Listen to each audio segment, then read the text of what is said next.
Each was, yeah, and welcome to the Coast Salish territory and of the Coast Salish area. I want to thank you all. I thank your families for sharing here, getting up so early on a Sunday morning. And I want to thank the Great Spirit for allowing us to witness today. And thank our ancestors for showing us the way how to live in harmony with each other and with the earth. And showing us how to bring up our children in a good way. I'm going to say a prayer now. If you'll stand up, and if there's anybody beside you, hold their hand with your left hand up and your right hand down, so that what you're doing is that you're taking from your left hand, from the person to their right. You're taking what they have, what they share, their spirit and harmony and peace, so that we may share it around the world. This is an Indian prayer by Yellow Lark, who is a Sioux chief. O Great Spirit, whose voice I hear the winds, and whose breath gives life to all the world, hear me. I come before you, one of your many children. I'm small and weak. I need your strength and wisdom. Let me walk in beauty and make my eyes behold the red and purple sunset. Make my hands respect the things you have made, my ears to hear a voice. Make me wise that I may know the things you have taught my people and the lesson you have hidden in every leaf and rock. I seek strength, not to be superior to my brothers, but to fight my greatest enemy, myself. Make me ever ready to come to you with clean hands and straight eyes, so when life fades as the fading sunset, I may come to you without shame. I just want to let you know that I am a Musqueam elder. I've had my early childhood since 1970, and I started the preschool at Musqueam back in 40-something. And some of the things I've done for Vancouver was that I was the first chairperson of the Native Police Liaison Committee back in the 80s. I worked for the Vancouver School Board as a child care worker, and I was a social worker and a cultural coordinator for Musqueam, where I started the Musqueam language in the school system and at night school. And I have 4 sons. They're in their 50s to 45 to 50, 51. And I fostered 10 children over 12 years. And when I first started fostering, I used to get enough funds to put them through soccer, to growth and development programs. And when I had my last foster children, I could hardly bear to buy them any clothes. The funds was cut down by the provincial government. So I couldn't put them in soccer, and I couldn't put them in growth and development programs that was offered around town. And I feel that our government at the time had expanded their program on the backs of our children. And we have to get that back so that we, as foster parents, could have enough to bring up our children the way we were taught as First Nation people, how our children come first. And I would like to see that carry on. Right now. I feel they're the third in our total pool. And our hospitals are being neglected. The patients in the hospitals are being neglected. It's like a third world. We have unqualified people working in the hospitals. And we, as citizens of this city, of our country, of BC, we need to stand up for ourselves, for the rights of our children, the rights of our elders, the rights of our citizens.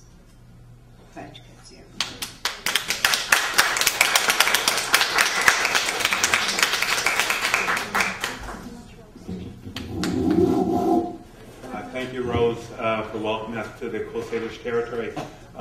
We've got a very big agenda today, and in order to sort of understand today and where we're going to go tomorrow, I should give you a bit of background information on how we got here. Very important because this community is one of the very challenged communities here in Vancouver, and late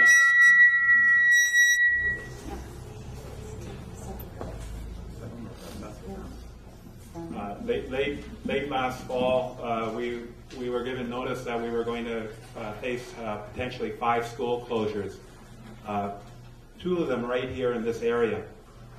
And that raised a lot of concerns for the parents and the children and the community as a whole, and they came together and they advocated and they lobbied and they brought their collective voice together and realized that they need to get more people engaged in community affairs.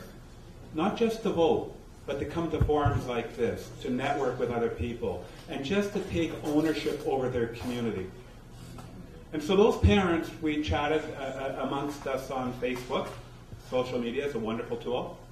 And we decided that why don't we try and organize one ourselves? These were parents, single mothers.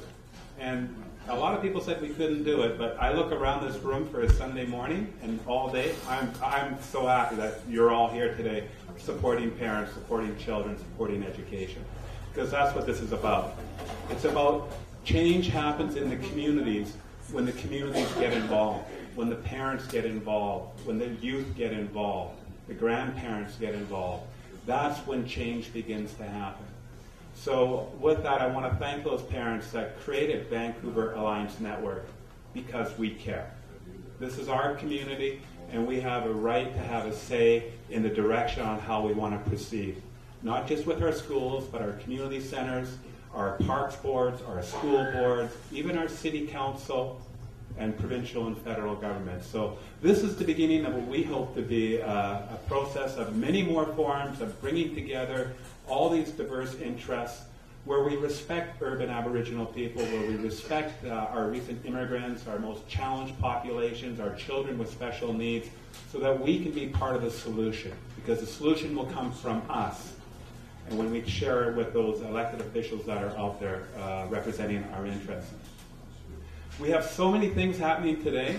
We'll have people coming and going all day today. We have a children's festival that will be taking place upstairs from 1 o'clock to 5 o'clock that Ganarji is organizing, and I have the agenda here. Right now we have a children's care or child care for the parents. We wanted to make this process as accessible to the community as possible. In addition, in the back room, there will be served beverages and sandwiches and all those kind of things, which should be starting in short order. So just feel free to get up and help yourself when that's getting ready. Just one last note that I want to share with you is that I'm very happy and very pleased to see a lot of our elected officials here. We got Jane Bowie of the Vancouver School Board. We have Mike Lombardi of the Vancouver School Board. Patty Backus, our chairperson and champion for education. Adria Reimer from the City Council is here with us. And we're going to be joined by a lot more later on. So here's a message to the parents out there that had this idea way back when. We can do it if we just work together and open up our process for the community. So thank you with that, and I'll pass this over to the organizer of the education panel, which will be our first panel of the day.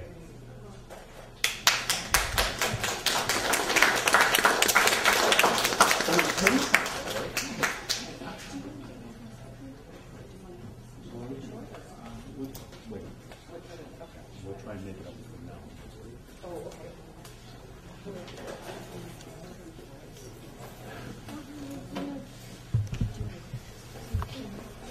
Good morning, everyone.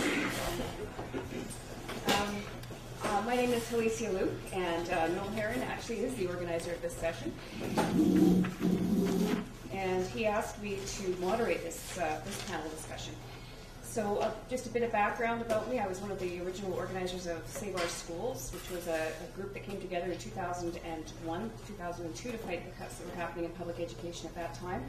And that was quite a powerful group across Vancouver from all areas. And we went on to form another group called the BC Society for Public Education. I really invite you to go to the website, which is bcspe.ca, if you ever have a chance. And we've been continuing our public education advocacy since then in a variety of ways. And so before we get started, Jane, I'll introduce our panelists in depth when we get to them, but there's Christine Stewart, Jane Bowie, and Noel Heron. Jane actually handed me this book a couple of minutes ago, and I haven't been able to put it down. So it's called Playing Fast and Loose with Public Education. It's been published by the Campaign for Public Education and is available at the People's Co-op Bookstore on Commercial Drive. And it's a series of essays on the value of public education in Canada from such notable Canadians like Margaret Atwood, Lyndon McQuaig, David Suzuki, John Ralston Saul. This is a great book and beautifully presented. And I wanted to start out by setting the tone here for activism, because we know that's what it takes to protect what we have, but I think it's also worth remembering that that what we have was also fought for in the first place. And there's a great little reminder in here from Hugh Mackenzie with the Canadian Centre for Policy Alternatives. And he says, it's worth remembering that Egerton Ryerson, and for those of you who are not familiar with Egerton Ryerson, is considered the architect of public education in Canada. It's worth remembering that when Egerton Ryerson stepped up as a champion of democratically based universal public education, he was opposed vociferously, I can say that word at Sunday morning, vociferously, by an establishment represented by such upper Canadians as George Brown, who was the founder of the Globe and Mail, who struggled to preserve the privilege of class against the striving rebel. It is also worth remembering that Egerton Ryerson won, and we're all the better for it. So just to set the tone a bit, we're struggling to fight for what we have, but we also have to honor those who actually establish what we have. So on that note, I think what we'll do is have comments from each of our panelists for maybe about 5 minutes. I think they've each got issues they'd like to talk about. And then I hope to open it up and have this be a discussion, a real dialogue with you. So to begin with, I think we'll start with Jane. Jane Bowie is an elected Vancouver School Board trustee or Board of Education trustee, and you're in your third term now, I believe, right? Second, okay. There was a gap. There was a gap in the middle. She never stopped being a public education advocate. So Jane, I'm going to turn it over to you. Thanks, Alicia. I'll start by recognizing that we're on the unceded territory of the Coast Salish, and to recognize that and thank Coast Salish people. Can people hear me? Okay. Yeah, move the mic closer. Okay. Can people hear me better now? That's better. Okay.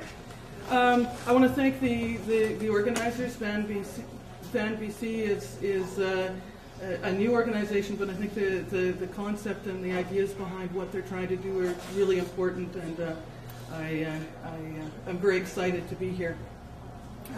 Just quickly a little bit about myself. As was said, I'm an elected school trustee. I'm currently vice chair of the board and very proud of our school board.